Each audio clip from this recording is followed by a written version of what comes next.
దేవుని పరిశుద్ధ నామాన స్తుతి కలుగును గాక. దైవ వాక్కు అనే డైలీ కార్యక్రమానికి ప్రేమతో మిమ్మల్ని ఆహ్వానిస్తూ ఉన్నాం.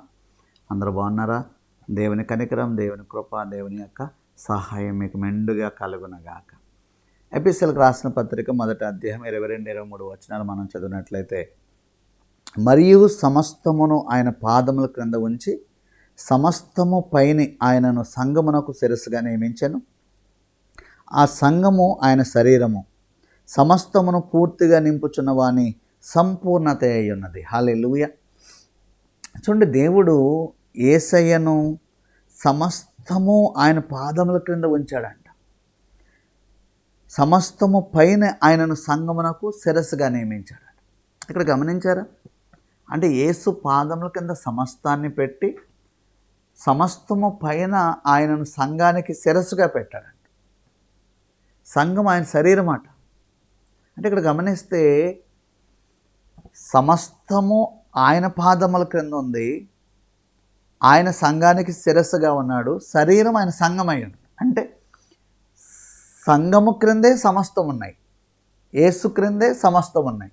ఆయన మనకు శిరస్సు అయి ఉన్నాడు, సమస్తము ఆయన మనకు నింపుచున్నాడంట. దేవునికి స్తోత్రం కలుగునగా. అంటే సమస్తము సంఘానికి దేవుని చిత్తములో జరగాలి. ఆయన హెడ్ ఆఫ్ ది డిపార్ట్మెంట్.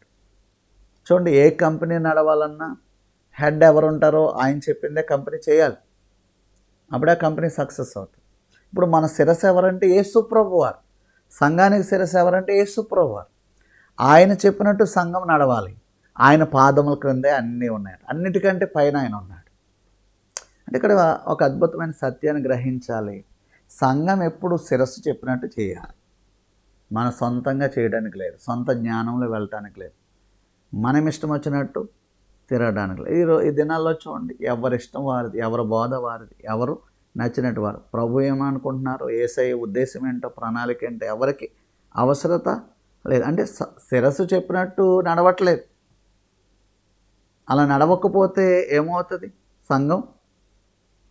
మరి దేవుని మాటకు లోబడకపోతే కదా.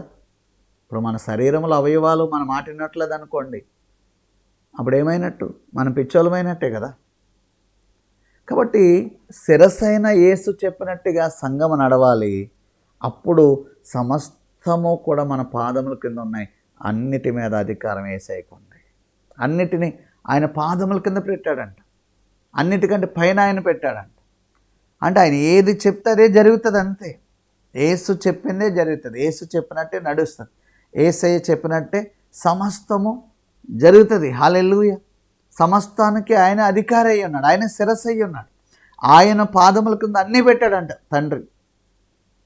అన్నిటి మీద ఆయన నిలిచి ఉన్నాడు. సో సంఘము ఆయన శిరస్సు గనక ఆయనకు లోబడి ఆయన పాదముల కింద ఉన్న ప్రతి ఈవిని మనము అనుభవించాలి. స్తోత్రం కలుగునగాక. హల్లెలూయా. ఆయన పాదముల చేత, ఆయన పాదముల క్రింద ఉన్న ప్రతి సమస్తాన్ని కూడా సంఘానికి కూడా లోబడేటట్లుగా ఆయన శిరస్సుగా పెట్టి ఆయన పాదముల క్రింద అన్నీ పెట్టాడంట. సంఘం అయితే శరీరం, దేవుని దగ్గర నుంచి నింపబడిన శరీరం, సంపూర్ణత అయిన శరీరం. ఆయన శరీరం సంఘమే. హల్లెలూయా.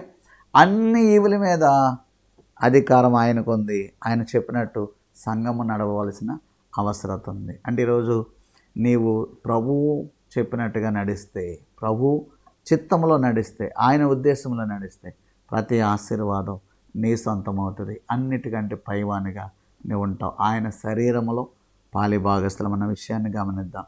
దేవుడు నిన్ను దీవించిన గాక. దేవానికి వందన. విన్న వాక్యంలో ఉన్న సత్యాలు గ్రహించి జ్ఞానం మాకు దయచే ప్రభువా. ఇంకా లోతైన విషయాలు మేము మాట్లాడుకోవడానికి అవకాశం కలిగించు ప్రభు. నీ కృతజ్ఞతాస్తుతులు చెల్లిస్తూ వినుచున్న వారిని బహుగా దీవించమని ప్రార్థిస్తూ యేసు నామములో ప్రార్థించి అడుగుచున్నాను మా పరమ తండ్రి. ఆమేన్. God bless you.